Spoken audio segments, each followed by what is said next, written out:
Welcome everybody to tonight's JUMPinar. Just give us a few minutes here to let everybody else join in and we'll get started.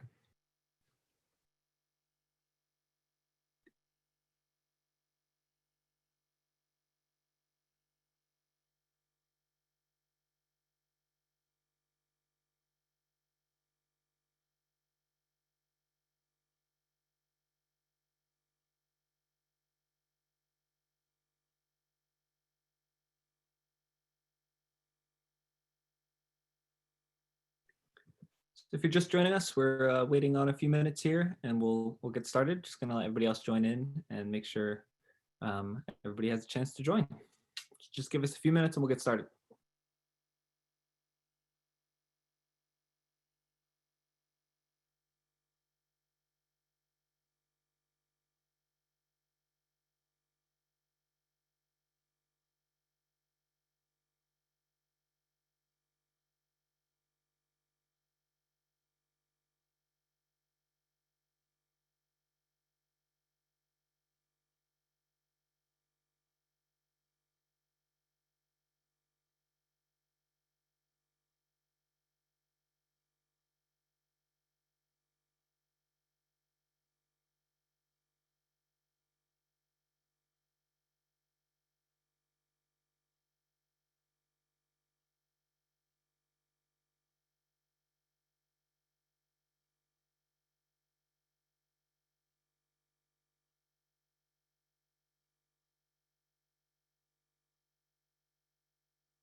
Okay, so it's I think 7:04, so we'll go ahead and get started with tonight's JUMPinar. Thanks everybody for joining us. This is Jumpstart Germantown's JUMPinar, which is a weekly series where we have conversations and Q&A with local players in the real estate game in Germantown and anybody who can provide you all with information to help you on your real estate development path. But before we get into tonight's presentation or conversation, which is with Chris Johnson about when you need an architect, I want to give Adriana a chance to tell everybody about what's going on with our loan programs and what you need to know. Yes, so Jumpstart is accepting loan applications for Jumpstart Philly and Germantown. And you can visit jumpstartgermantown.com or jumpstartphilly.com to find out more information. And as always, please feel free to reach out to either me, Derek, or Angie if you have any questions. Yep. And all our emails are just our first names at phillyofficeretail.com. Okay, so just a few housekeeping things. If you want to participate and ask some questions, for today, we're going to hold those until the end of our conversation. So you can type them into the Q&A box whenever you feel the need to, but we're not going to address any of them until we're wrapped up, and we'll move into more of a group Q&A with everybody's questions. And again, you use the Q&A tab on Zoom to do that. You'll just click the two little chat bubbles, type in your question, and we'll sort through them and bring them up when we can. So I'm going to stop sharing my screen and introduce my guest here. So tonight we have, one second. Tonight we have Chris Johnson, and Chris was born and raised in Philadelphia and is a graduate of Drexel University and has been practicing architecture for 22 years. He has worked at several big-name architecture firms throughout the city with extensive experience in healthcare, institutional, commercial, and residential architecture. He has contributed to the designs of many notable buildings throughout Philadelphia, such as Temple University's new Pearson McGonigal Hall, Temple's new School of Architecture building, and he has led Wawa's new remodel program. He is now a managing partner of his own firm, 24/7 Design Group, which specializes in residential and commercial architecture. So, without further ado, let's get into the topic today, architecture. Chris, how you doing? Hey, how you doing, Derek? Thanks for having me. Yeah, of course. Thanks so much. Opportunity. Yeah, sure. Thanks so much for joining us. So I just gave a bit of a formal introduction for you, but maybe you can, fill in the cracks and kind of let us know who you are and what you're doing. Maybe I noticed in your bio that you gave me that you're sort of shifted from larger projects with companies to your own firm now managing smaller scale projects like residential and commercial development. So maybe you can tell us a little bit about that shift and what you're doing now. Well, pretty much, you pretty much covered everything in the introduction, but it was just a time where pretty much like most architects do, you're moonlighting on the side, and I was just getting increasingly more busy, and at a point it just come to, all right, I'm getting so much work that I need to just start, doing my own thing along with my other partners as well.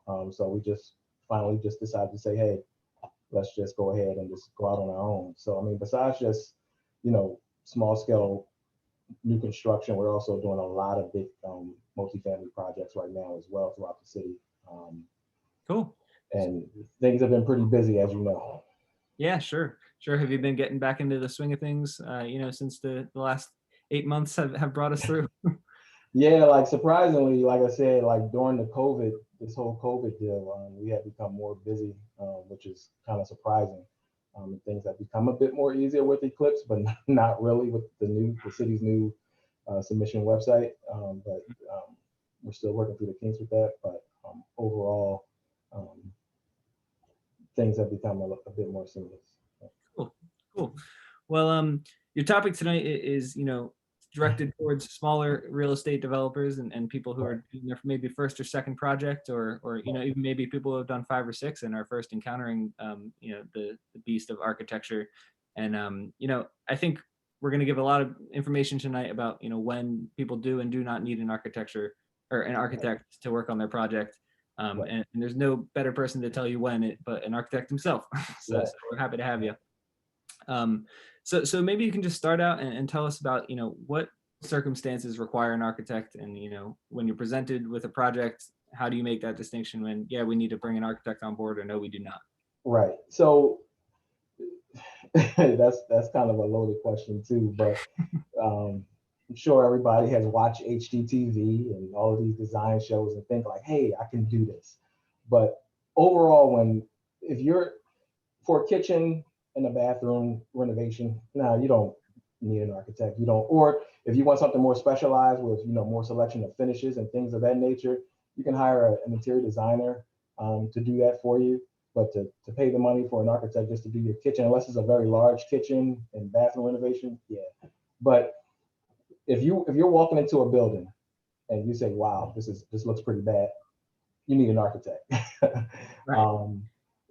You should always think, especially if you're going to be going in these type of situations where you're thinking about investing in buildings that's going to require rehab, please always consult an architect first, not the contractor, which I think is kind of a number one mistake that most people make when doing projects like these, of speaking with the contractor first when doing it, even though it's a good and bad thing. If it's something that's small, a contractor can give you a good pricing and give you a good scope of work on what to do. But if it's something that like I said, you're walking into a building where like, wow, this is pretty bad, seek out an architect. Gotcha. Is there like a dollar amount where it's like, if you're doing a project that you're investing this much money into, and you better be having an architect? Is there any like statistic that you can give? Like, well, according to the city of Philadelphia, if the cost of your project is more than $25,000, your renovation cost, then you're going to need an architect to stamp your drawings. Gotcha. So no matter what the project is, commercial. No matter what the project is, or if you're not doing anything structural, you can get a letter from a structural engineer stating that. That way you won't have to pay the fee to get drawings done and to hire an architect, but you still will have to pay a structural engineer for the letter. Right. But the chances are, if your budget is over 25K, you're probably doing some structural changes, right? Not Not all. necessarily. Yeah, not necessarily. Because, for instance, you may want to just do your whole downstairs over, and that costs 25,000. And meaning, like I say, a kitchen renovation along with new flooring, new paint, and things of that nature may come up to that cost. You don't need an architect for that. Gotcha. But if you're moving any walls, relocating some walls, want a better layout for for basically your whole house, then seek an architect. Right. So you mentioned that, when you're first walking into the property and you notice that it's really bad. What do you mean Right. by really bad? Like, what are some things that your eye catches right away that you're like, oh, we're in trouble here? So just picture like, you walking into a building and at least like half of the floor is gone. Mhm. The stairs are destroyed. It's a full gut. Windows are missing. The roof is caved in. Mhm. You need an architect and a structural engineer at that point. Gotcha. Um, Gotcha. How about a lot of Jumpstart projects I know do basement renovations, turning basements from unused like non-livable spaces into fully to finished. habitable spaces. Yeah. At that point, yeah, you would need a structural engineer for that aspect of it, because more than likely your basement, you kind of know where you want certain walls and your utilities to go. But if finishing a basement and I'm assuming you're lowering the basement floor, you're possibly underpinning or creating a structural curb, then you're gonna need a structural engineer to provide those type of drawings for you. Gotcha. Okay, cool. And so, Oh, and then too, I'm sorry. On that note too, with a basement renovation, if the habitable space is more than 200 square feet, they may require you to put in an egress well. mhm. Okay, gotcha. Um, so that's a little bit about when you would need one. But maybe you can tell us about some situations where you wouldn't. What sorts of things should people be ready to do without an architect? You mentioned like kitchen and bath renovation. If you're walking in, if you're looking at a property that you like how the layout is, but the walls are damaged, flooring is damaged. It's pretty much a simple renovation where you're just doing all new flooring, new paint throughout, new lighting, a new kitchen and a new bathroom, and the walls are already intact. You're not going to need to, hire an Gotcha. architect for that. But you may want to just be able to. You may want an existing floor plan drawing produced, so that way you may want to hire a drafter to provide those services for you, just to have a layout, so you know exactly what you're looking at, and that way you also can still give it to a contractor and they can do their material takeoff for that too. Gotcha. Okay, cool. So now we're kind of getting into what an architect actually does. So I think you made the case for when people do need to have an architect. So maybe you can tell us a little bit now what does the architect actually do? I mean, I think everybody has an idea of architects. Right. They design the way things are built, but Right. what does that mean in terms of like a scale of project? So to kind of summarize without being too technical, what we do, you kind of hit the hammer on the nail, is we design buildings. We design the renovations. We are the liaison between the client and the engineers, depending on the scope of the project. We help manage the construction process of it all. And so we also have to know a little bit about the mechanical systems, the electrical systems, the structural systems, plumbing. Like I said, we're the liaison between the client and everybody else behind the scenes, and also the contractor too. Mm-hmm. So you mentioned that the first thing, or at least the base level of having an architect involved in your project is drawing up floor plans. Is that Yeah. like the first thing that they do when they get on board? So initially, when if you say, hey Chris, I have this property, I would like you to come take a look at it with me because I'm thinking I'm going to need some floor plans. So initially, when someone contacts me, I definitely, you're going to tell me over the phone like of what you're looking to do, but I would definitely prefer to meet you at your property, just so we can definitely do a walkthrough and you can tell me more about what your scope, and I can give you a more realistic idea of what you can do and what you can't do. Mm-hmm. So normally, we'll meet you at your site and do an extensive walkthrough, and we're going to talk about your ideas, and I'm going to tell you like what's possible. Like for example, like last Friday, I met a gentleman at his site. The project was already fully gutted, and he was wanting to do 3 bedrooms on the second level.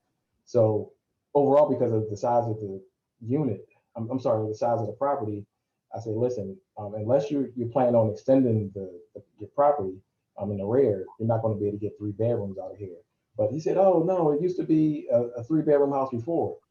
Yeah, probably in the 70s, like where it's just you got two rooms and then the small middle room. If that's the value you want to, you know, if that's what you want to do, yeah. But I'm suggesting that you do 2 bedrooms and then 2 bathrooms, one in the master. So he thought about it. He said, I never thought about it that way.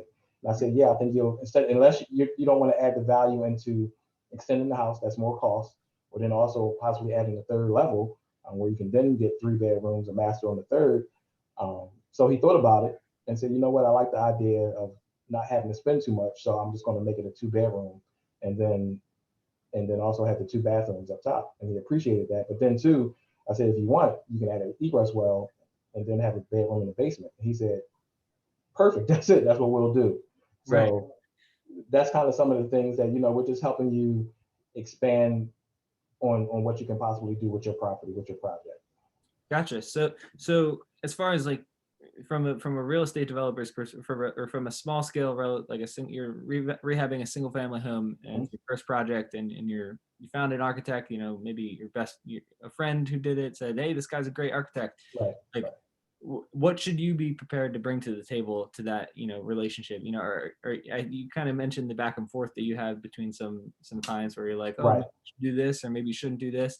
Are you coming to or from the real estate developer's perspective, are you coming to the table with the ideas, or is that something you're welcoming? Well, we bounce back and forth with ideas, and I'm going to tell you what's realistic. Like most developers, which I think is they want to be able to cram as much things into a small space as possible. Right. And of course, the goal is more bedrooms, more bedrooms, more bedrooms. But if the space isn't conducive enough for as many bedrooms as they want, I'm going to tell you. And then I've also turned away some projects where that doesn't make sense. That's not going to be a good project. I don't want my name on that because you want to cram in an extra bedroom just for more money. I mean, I get it, but I'm not doing my job in service to you by saying, okay, yeah, we can reduce this, but I'm sorry, but your project's going to look like shit. So, right. And that has happened to me in the past before, where I've done projects that way of designing the space where just to accommodate an extra bedroom, but now because it's an apartment, now you're short on living room space, you're short on a kitchen space, and your unit didn't rent as fast as you thought it would be. And so now you're going back. I've had situations where now they said, hey, I should have listened to you and just made it a 2-bedroom instead of a 3. And then now they've actually renovated the unit again and made it a 2-bedroom, made it the space much more efficient than how we originally designed it. Right. So is that kind of the case you typically see? Is you show up and they're way too ambitious and they're oh, absolutely. And then most people don't have a realistic budget in mind. Some people may have a full gut and think like, oh, this is only going to cost me $40,000 to do. When realistically, you're looking at, if you're replacing all the piping, the electric, the HVAC, you're looking at a $80,000 to $90,000, possibly even $100,000 renovation. And I always start off high with my cost estimates because, again, not knowing who your contractor is or who they may be, and especially now, material costs have went up dramatically, especially wood, as most of them know. But wood, wiring, everything has went up material-wise too. So, gotcha. So you mentioned, how you interact with the contractor a couple of times. What is the relationship like between an architect and a contractor?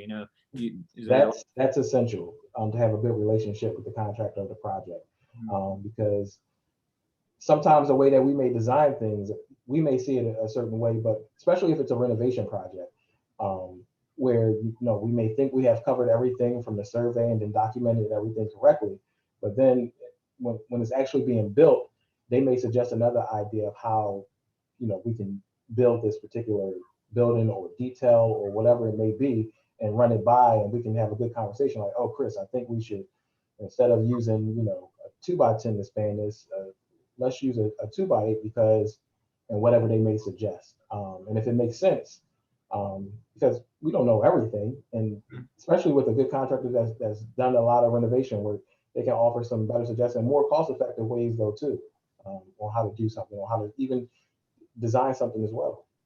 Gotcha. So when you're doing that first initial walkthrough of a property, would you recommend bringing the contractor and the architect along, or Depending on the scope of the renovation. For instance, a full gut, and you may thinking about doing addition or you're replacing some joists. Actually, definitely, walking through with the contractor as well. Gotcha. Definitely. Because again, most of the times, some developers going to contact a contractor first to do a walkthrough, and then they're going to give a price, and then the developer is thinking in their head, oh, it's only going to cost $50,000. But then actually, when the architect comes in sometimes and do a thorough survey of the property and document it correctly, and then going through the design, oh, now we realize that it may cost an additional 20 or 30.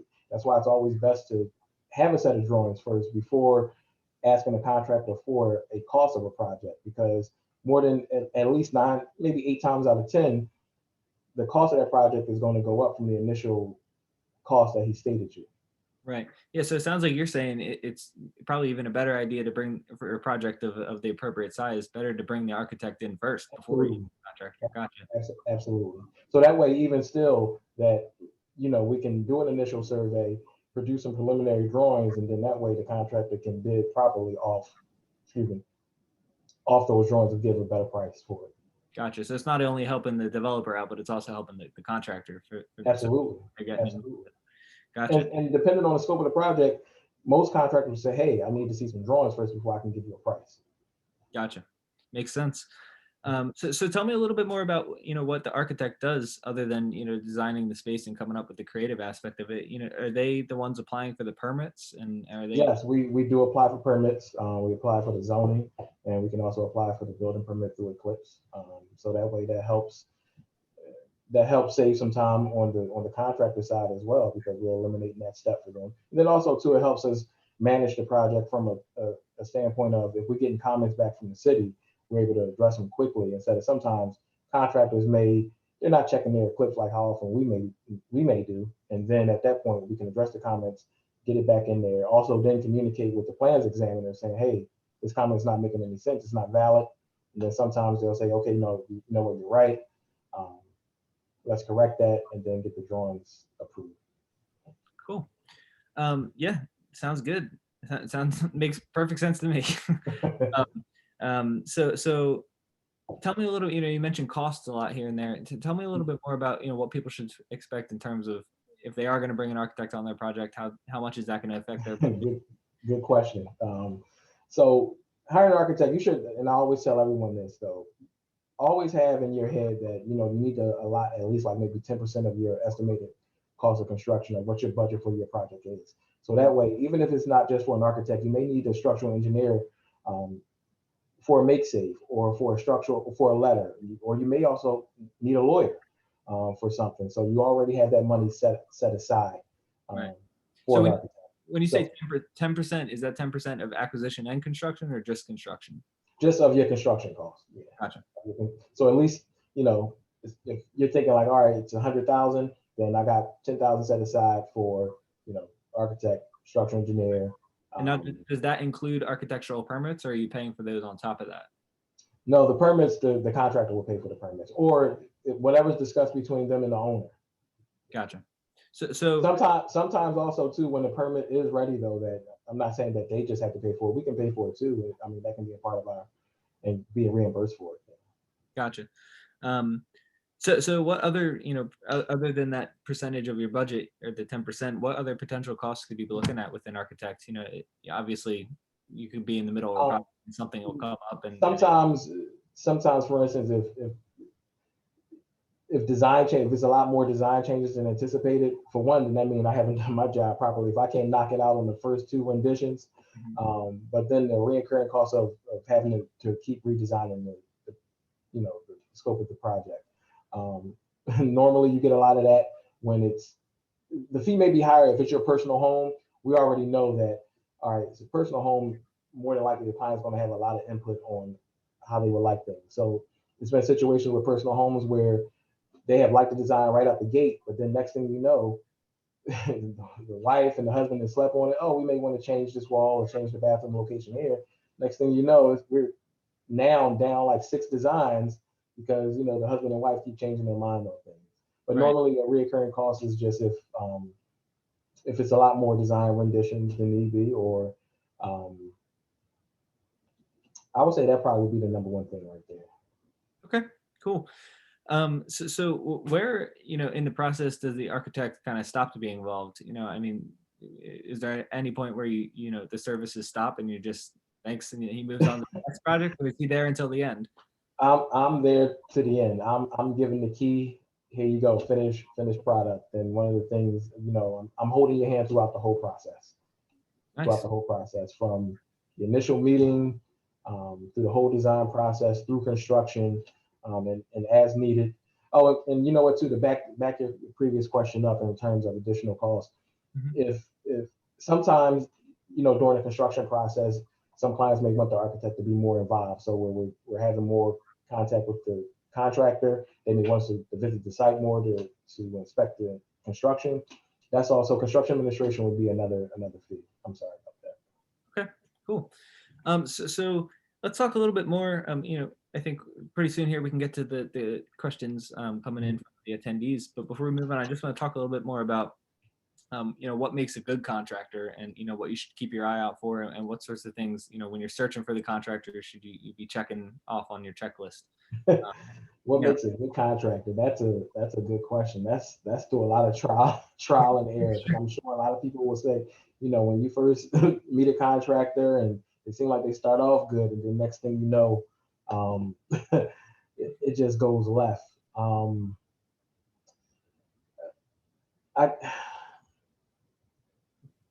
I would say one of the most important things when you have a good contractor is when, for one, when you're doing a walkthrough with them and he's saying, well, first we got to have some drawings, and then he's saying, okay, we should review these drawings together to get a full understanding of the scope and bounce back and forth some ideas between one another. Right. And then too, like if we're asking, if me and the contractor is going back and forth and he's asking a lot of questions, which is a good thing, or a bad thing. I mean, he's not understanding, what's going on at that particular site. But if he's asking, some questions, a lot of questions during the walkthrough, and to see how we can get to a certain point in the project where it's cost effective for the client, then yeah. Okay. His goal, like my goal, is also too to save the client money too, to produce a better design where it's not going to cost the client a lot of money, and then walking it through with the contractor to figure it out how we can get to their budget. Right, gotcha. So you want to see some actual involvement in the right. That's not just pointing and saying, oh, you should do this, you should do that. Right. Kind of keeping the boundaries set. So this might be an easier question to answer than what makes a bad architect? What's a bad architect? What's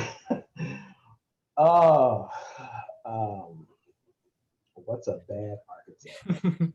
Or maybe just something you've either a mistake you or a colleague has made in the past where you're. You know what I'm going to say? What's a bad architect? I'm going to say just from a lot of my clients, and a lot of them will say that we've developed a lot of personal relationships with my clients. Mm-hmm. It's just not being accessible. Not being accessible, pretty much, I would say, would be a Gotcha. bad. Yeah. I think that applies for every everything in the real estate world. It's you got to be communicating and available, right? Cool. So I think people got a pretty good idea now of what makes a good and bad architect, and why you need one and when you need one. So how do people find one? Where should they look, and what sorts of avenues should they go down to try and find one that is going to stay on for years? Because I'm sure a lot of your clients stick around for project after project, and always coming back. First, how do you start that relationship? First, I would say referrals. Ask some folks like, hey, who have you used, or can you recommend an architect? But then too, of course, the internet. You can always just Google. You can go to the AIA website to do a search for architects and figure out which one is the best one for you.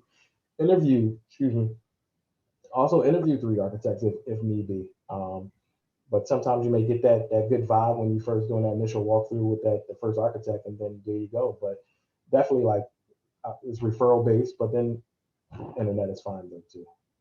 Cool. All right. Well, before we move on to the live Q&A here, any closing tips or anything you didn't cover? I'm sure. I'm waiting on the questions. All right, cool. Let's get into it. Well, thanks so much, Chris. That was great. All right, so moving on to the questions we have submitted here. I'm just gonna go in order, and if people want to submit any more, they can click the Q&A tab and type them away. But our first one comes here from Keith, and he's asking, would you suggest having an architect to do a walkthrough and discuss ideas for renovation structure changes before getting bids from general contractors? Oh, absolutely. Yeah, I think we covered that. We kind of covered that though too. But definitely do an initial walkthrough with an architect, and depending on the scope, having a set of drawings to be able to provide the contractor with so they can do a proper cost estimate for you. Definitely. So next is from Jihad Ali here, and maybe you can remember what he's referencing here, but he said, can Chris repeat what is required for greater than 200 square feet in basement? Not 200. Wait, can you repeat that one more time? Sure. He said, can Chris repeat what is required for a greater than 200 square feet in basement? If you're making a basement habitable, the city is going to require you, if you're making it a habitable space, they're going to require you to put an egress well in. Right. And for that sort of. So meaning that, it's going to be you're finishing the basement, you're putting a bathroom down there. Then it's going to be dependent on the size of the house though. Depending on the size, because you can have a 200 square foot small basement, but because of where the utilities may have to go, it's still not enough though to provide an egress well. So it really depends on, but 200 square feet of habitable space, then they're going to require you to put an egress well. And that's if you have a bathroom, is that automatically required, or is the bathroom optional? A full bathroom, but then there's also kind of a way around it by just putting a powder room down there too. Gotcha. Okay. All right. Thanks, Jihad. Next is from Jessica. She's asking, what are some common blind sides that architects catch but contractors may not catch? Ooh, that's a broad question.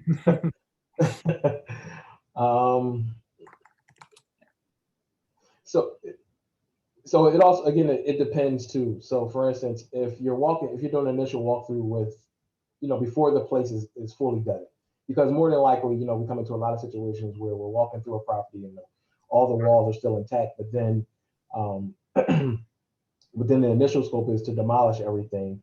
And some of the mistakes that some young investors make is that they'll get a preliminary price before everything is gutted.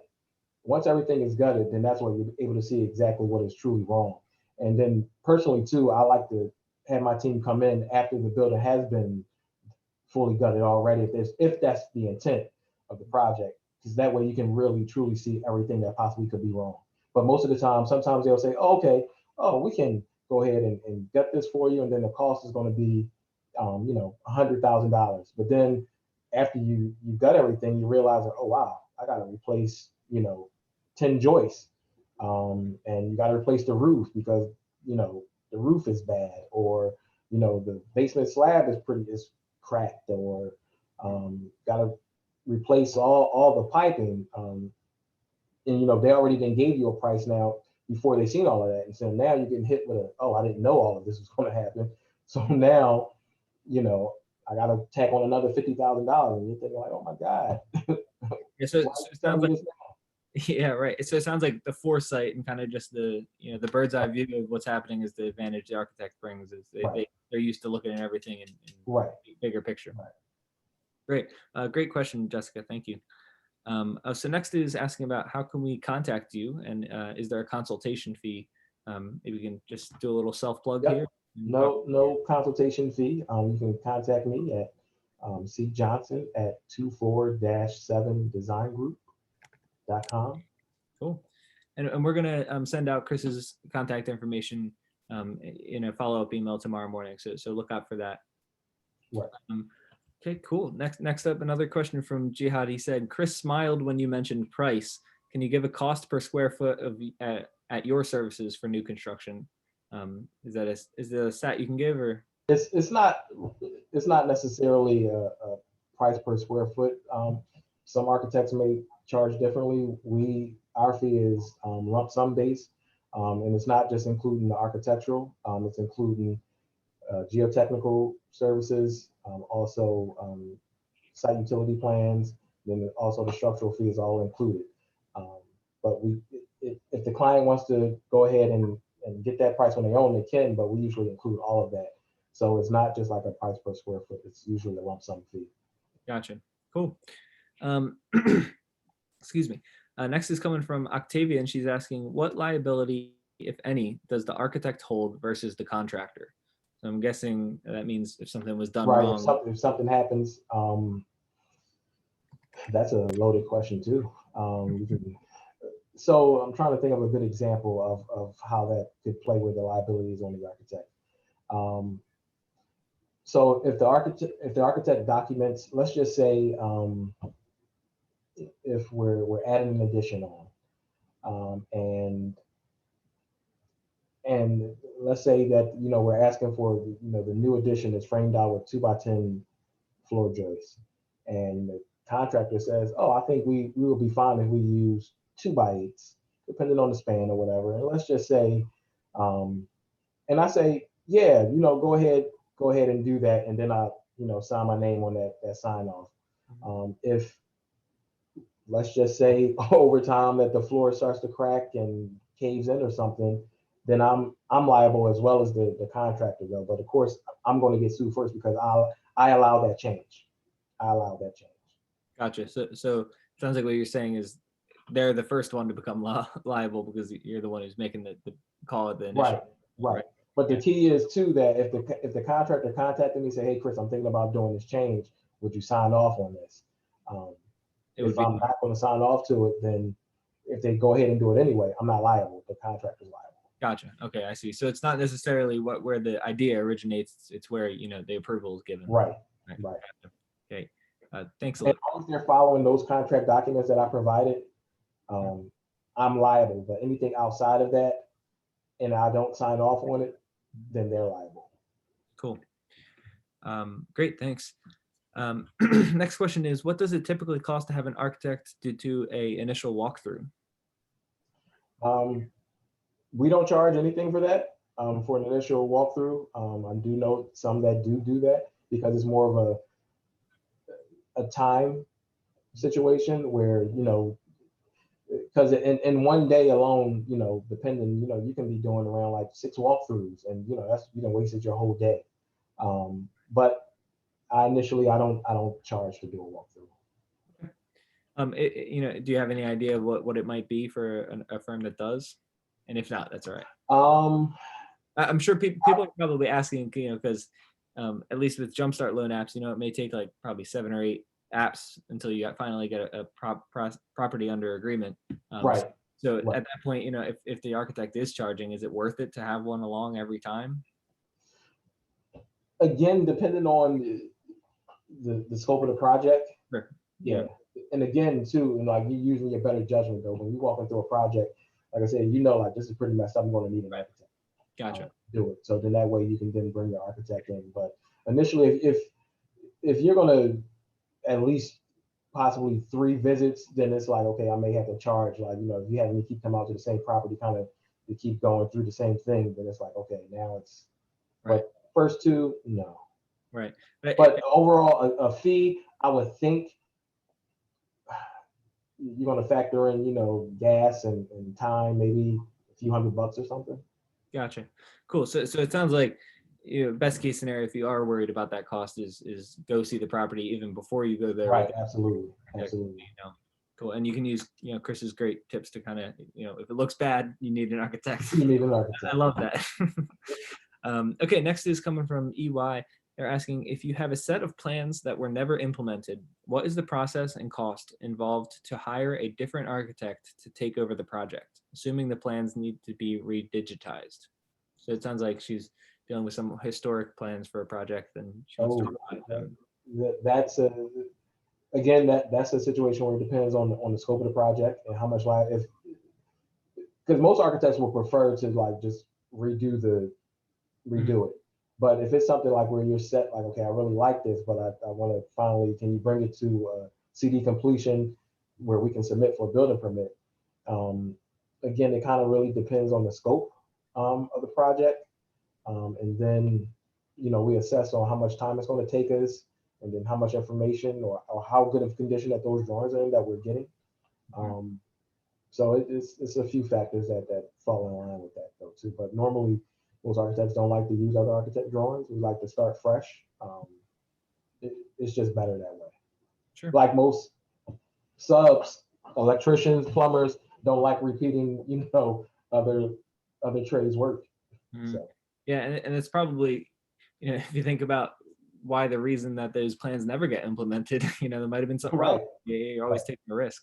right. Okay, so next is from Dwayne. He's asking, if you have a property that shows signs of sinking floors and settling that needs to be addressed, is an architect involved in that process, or is that just a structural engineer? Structural engineering. But an architect can assess that for you too.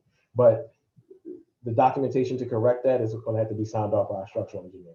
Gotcha. And then would an architect later need to be brought on to draw up the plan? If more than likely, because this situation sounds like a possible make-safe situation. So the Mhm. first step would be making the property safe where he's hiring the structural engineer to provide the report and drawings to fix that. Once that is cleared, then usually that's when the architect will come in and provide him with the design for his space. To make it pretty. Yeah. It was Make it made pretty. safe. It was made safe. Now you got to make it pretty. Right. Great. Thanks, Dwayne. And another question from Dwayne. He's saying, I'm new to new construction and I Mhm. buy a vacant lot. Is an architect the first person I should start engaging with to get the process started? Absolutely. So that way we can walk through your ideas of what you're thinking to do. That's kind of a good question. I had this question today. Prospective client asked me, he said, hey, I got this corner lot, and I'm thinking about doing, of course, new construction, but I'm thinking of maybe possibly a triplex or, a two-family. So we bounced, some ideas back and forth, and he liked the idea of me saying, hey, maybe you should possibly make it into a two-family, and then that way you can convert it into condos, and then that way you can still rent them out, but then at a point you can go ahead and then sell those off, and you then doubled your money and then made some extra. Gotcha. So, to answer his question, first thing, calling Yes. up. Gotcha. Yes. Okay, so next is Shelly. She has a couple questions here. And the first is, does the contractor need to be insured and bonded similar to a contractor? Or sorry, does the architect need to be insured and bonded similar to a contractor? Does the bank or financer have to approve the architect? No, the bank doesn't require that, but yes, we have to be insured. Okay, gotcha. So yes. But depending though too on the scope of the project, our insurance isn't required because the liability is all going to fall on the contractor though. Gotcha. Okay, and then another one from Shelly here is, as a small entity, is there something we can do to help best utilize any time with the architect? I guess it's saying, getting the bang for your buck kind of question, what? Well, just don't be afraid to ask all the questions while you had that time with you. Great. And then that too, like, usually I'm not in a hurry, when I'm doing an initial walkthrough because I know it's going to be a lot of questions asked. So I'm going to ask you questions too, just to make sure, that the scope is clarified as well. Mhm. So just ask as many questions as possible and write them down. Right, yeah. And that goes back to what you're saying about what makes a good architect. And if they're a good architect, they should be willing to listen, right? And have that back and forth with you. Yep. Great. All right. So it looks like just two more questions, unless any more come in after this. But the next one is, will the architect give you a price projection after viewing the property? Maybe just another question I have to add on to that. How long after, when they do the walkthrough, will they be able to give you a solid number? Usually after we get a good idea of what the scope of the project is, usually, we can produce a proposal to you by the next business day. Oh, okay, great. So no wait time at all there. No. If they're a good architect, right? Okay, another one here from Kernan asking, how has the energy codes affecting design of the building envelope, and is it money well spent to beef up on insulation? So you might know, but I'm familiar with the terms, but Can you repeat that question? yeah, sure. And then I'm also gonna allow Kernan to unmute himself if he wants to clarify, but right. He asked, how has energy codes affected design of the building envelope, and is it money well spent to beef up on insulation? Kernan, are you there? Yeah, I'm here. Cool. How you doing, Chris? Hey, how you doing, Kernan? Good. If you could clarify that, because depending on, again, if it's a renovation, really that comes into play really too with more so new construction than renovation, unless you're adding the addition on. But unless you Okay. have, you know, But even on a renovation, is it worthwhile to spend additional money and put more insulation or higher R value than normally what's required? oh, definitely. Depending on, if, say, let's just say it's a full gut, and you have to re-insulate the walls, and depending on the size of the walls, because for example, you know, R20 is really made to fit within, you know, 6-inch studs. But that's the better R value to use for now for exterior walls. But if your walls aren't that thick, still R13 is fine to use as well. Okay, thank you. Great, thanks, Kernan. Next question here is from Jihad. He's asking, was there a recent change in the code that requires 2 pilot houses in multifamily apartments, 3 to 4 units? No. No. Unless,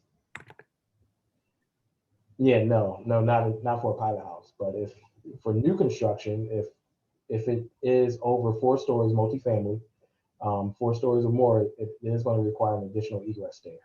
Okay. Jihad, I see you unmuted. Do you have something to say? Yeah, I guess I live in a new construction, and it has 2 pilot houses. And I couldn't understand when the builder, I was talking to the builder, I thought he was saying that it was a new requirement in the code. No, it's not. No.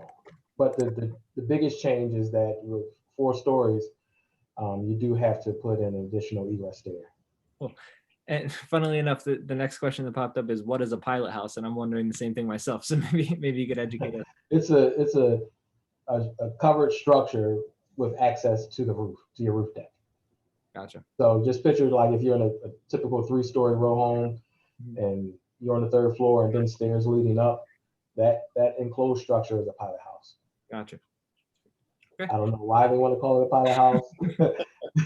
We won't go there. All right. Thanks, Jihad. Clouds. Yeah, right. Right.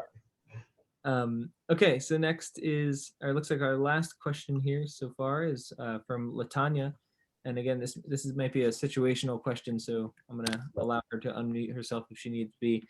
But she's saying, why do you need professional plans to submit to the city if you are not changing the structure of the building? You do not need plans. Well, you do not need plans. Kind of stated this in the beginning that you would just need a letter from a structural engineer stating that you're not making any structural changes. Gotcha. Latanya, does that answer? Oop. She must not have her mic on. Okay, next up is from Marcus, and this looks like our last one for today, and then we'll wrap it up, is do you have contractors who you work closely with that you can recommend for full duplex projects? Oh, absolutely. And then if you're able to provide me with his contact information, I can send them over. Yeah, sure. Marcus, if you want to put your email in there, and I'll save it and pass it on to Chris after our call here. Okay, so I think that covers about all the questions, and I think we had a great conversation that really covered a lot. So thanks so much, Chris. I appreciate you joining me tonight. Great, I really appreciate it. If anybody got any questions, like please feel free to pass them on my email, and then I can give them my number as well. Cool. But thanks for having me, Derek. Yeah, no problem. And a bunch of people are just saying, how can we contact you? So I'll be sure to get that email out tomorrow with your information. Great, I appreciate that. Yeah, sure. Okay, so I'm just gonna share my screen again real quick. Bear with me for a second.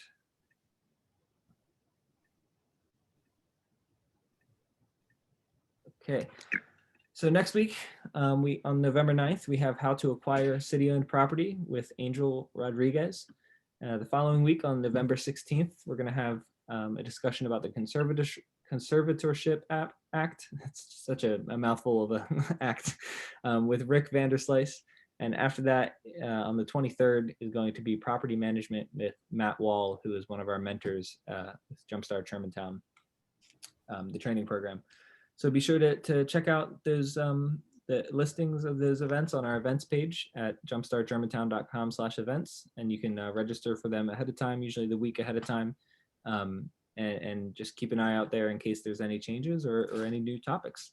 And as always, I forgot to mention this in the beginning, but if anybody has any ideal topics that they want to hear on these JUMPinars, or any specific speakers that they think would be knowledgeable and bring some information to the table for us all to hear, please do email Derek at Philly Office Retail, or Angie at Philly Office Retail, or anybody at Philly Office Retail, and they'll make sure it gets sent to the right place. But we are always looking for new speakers, and we want to hear, you know, what sorts of things you guys are interested in too, so we can make sure it's beneficial.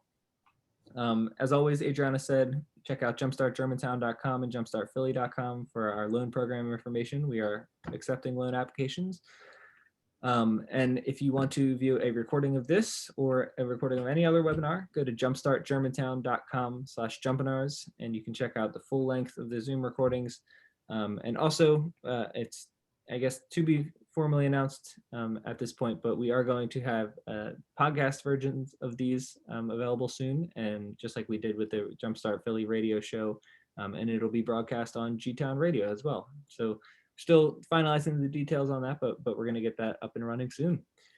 So once again, Chris, thanks so much for joining us. Thanks a lot, Derek. Yeah, really appreciate it, and hope you have a great rest of your night here.